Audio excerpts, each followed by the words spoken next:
बिस्मिल्लाहिर्रहमानिर्रहीम। चैनल को like, subscribe और बेल आइकन पर क्लिक करें। एक दफ़ा का ज़िक्र है, एक सौदागर था। इसकी 3 बेटियां थीं। तीनों बेटियां बहुत खूबसूरत थीं। छोटी बेटी सबसे प्यारी थी।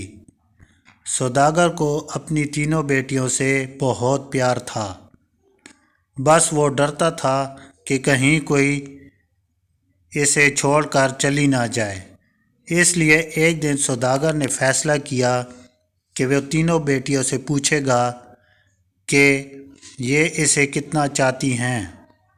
सौदागर सबसे पहले बड़ी बेटी के पास गया और बेटी से बोला कि बेटी, तुम मुझसे कितना मोहब्बत करती हो।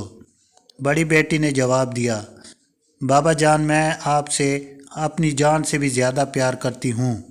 बाप ये सुनकर बहुत खुश हुआ और इसे तोहफे में एक कीमती माला दी।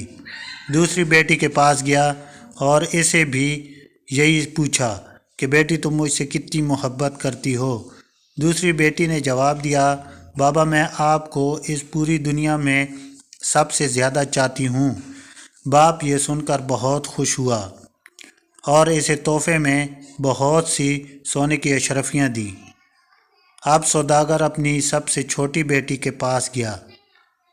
बेटी, तुम मुझसे कितनी मोहब्बत करती हो। सबसे छोटी बेटी ने जवाब दिया कि नमक के बराबर। बेटी के जवाब सुनकर बाप को बहुत गुस्सा आया। नमक इंतहाई सस्ती और मामूली चीज़ है, ये मुझे बस इतना प्यार करती है। सौदागर ने इसको बहुत डांटा और वो गुस्से से ये भी बोला कि मुझे पता है एक दिन तुम मुझे छोड़कर चली जाओगी, इसलिए बेहतर है कि तुम अभी घर छोड़कर चली जाओ। बाप की बात बेटी के दिल पर जा लगी और वो किसी को भी बताए बगैर घर से निकल पड़ी।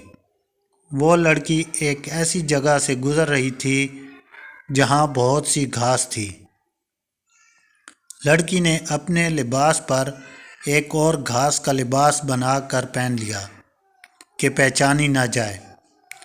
इसके बाद वो बादशाह के महल के पास आके रुक गई और सिपाहियों से कहने लगी, सुनो, मुझे कुछ काम की ज़रूरत है। क्या तुम मुझे कुछ काम दोगे? मुझे सब काम आता है। सिपाही कहने लगे, नहीं बीबी, कोई काम नहीं है, जाओ यहाँ से। लड़की उदास हुई लेकिन फिर इनसे इसरार करने लगी, देखो मुझे काम की बहुत ज़रूरत है, मेरे लायक कोई तो काम होगा महल में। इससे पहले कि सिपाही कोई जवाब देता, बावर्ची इनके पास आकर खड़ा हो गया। इसने शायद लड़की की बात सुन ली थी। इससे लड़की पर बहुत तरस आया, इसलिए इसने लड़की को अपने साथ रख लिया।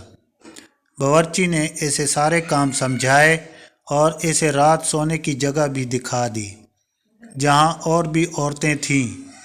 किसी को इस लड़की का नाम मालूम नहीं था। इसका घास वाला लिबास देखकर साहब ने इसका नाम घासी रख दिया।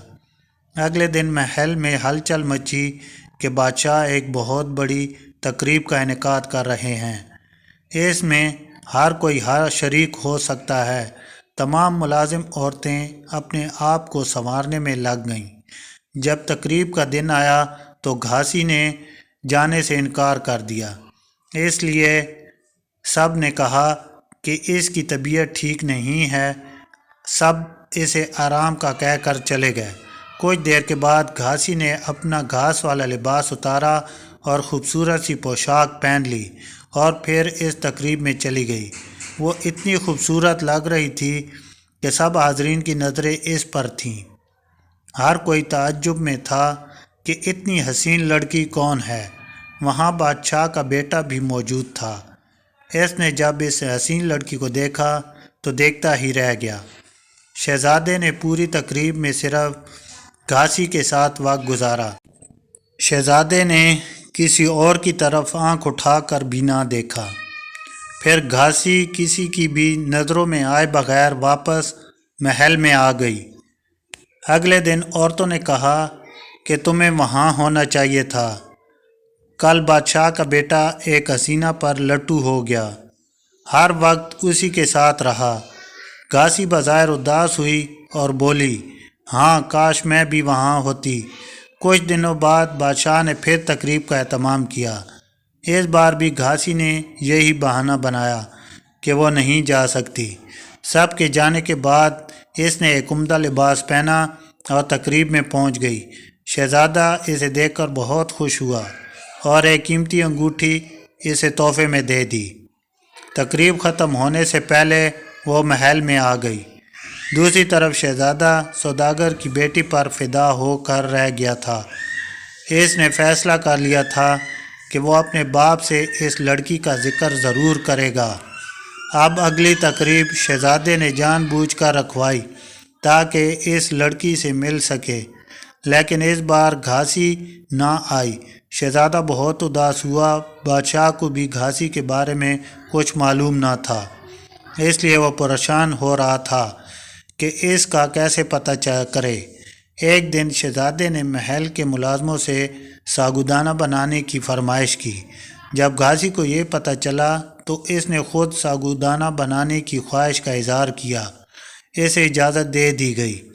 گھاسی نے ساگودانہ بناتے وقت انگوٹھی ساگودانہ میں ڈال دی جو شہزادے نے اسے دی تھی۔ اب شہزادہ میز پر بیٹھا ساگودانہ کھا رہا تھا۔ کھانا کھا کر چکا تو شہزادے نے پیالے میں انگوٹھی دیکھی۔ وہ انگوٹھی پہچان گیا اور جلدی سے اپنے ملازموں کو بلوایا۔ ملازموں نے بتایا کہ یہ ساگودانہ گھاسی نامی لڑکی نے بنایا ہے۔ پھر گھاسی کو بلوایا گیا، لیکن شہزادہ گھاسی کو پہچان نہ سکا۔ لیکن جب گھاسی نے بولنا شروع کیا تو شہزادے کو یقین ہو گیا کہ یہ وہی لڑکی ہے جو اسے تقریب میں ملی تھی، جس پر وہ دل ہار چکا ہے۔ پھر گھاسی نے شہزادے کو سب بتایا کہ وہ محل تک کیسے پہنچی۔ شہزادے نے بادشاہ کو بتایا اور ان دونوں کی شادی کر دی گئی۔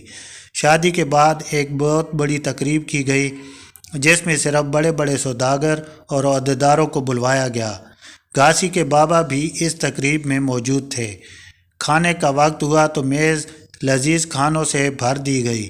جب سب نے کھانا شروع کیا تو سب کو پتہ چلا کہ کھانے میں نمک نہیں ہے۔ گھاسی کے بابا نے بادشاہ کو مخاطب کر کے کہا، اس میں تو نمک بھی نہیں ہے۔ بادشاہ ہلکا سا ہنسا اور کہنے لگا، کیا ہو گیا ہے سوداگر صاحب، صرف نمک ہی تو نہیں ہے، باقی سب کچھ تو ہے نا اس میں۔ یہ سن کر سوداگر کی آنکھوں میں آنسو آ گئے۔ بادشاہ نے اسے تعجب سے دیکھا اور پوچھا، جناب آپ روتے کیوں ہیں؟ سوداگر نے کہا، میں اپنی بیٹی کی بات سمجھ گیا ہوں کہ کھانے میں نمک نہ ہو تو چیز بد ذائقہ ہو جاتی ہے، چاہے اس کھانے میں کتنے ہی قیمتی مسالہ جات کیوں نہ ڈالے گئے ہوں، لیکن نمک کے بغیر کھانا کچھ بھی نہیں۔ سوداگر نے اپنا قصہ بادشاہ کو سنایا اور کہا کہ میری بیٹی مجھ سے ناراض ہو کر چلی گئی ہے، میں نے اسے بہت ڈھونڈا لیکن وہ نہ ملی، اس کی طرف سے بہت پریشان رہتا ہوں۔ سوداگر نے بادشاہ کو اپنی بیٹی کا حلیہ بتایا۔ بادشاہ نے گھاسی کو بلوایا۔ باپ نے بیٹی کو صحیح سلامت دیکھ کر اپنے گلے سے لگایا اور اس سے معافی مانگی۔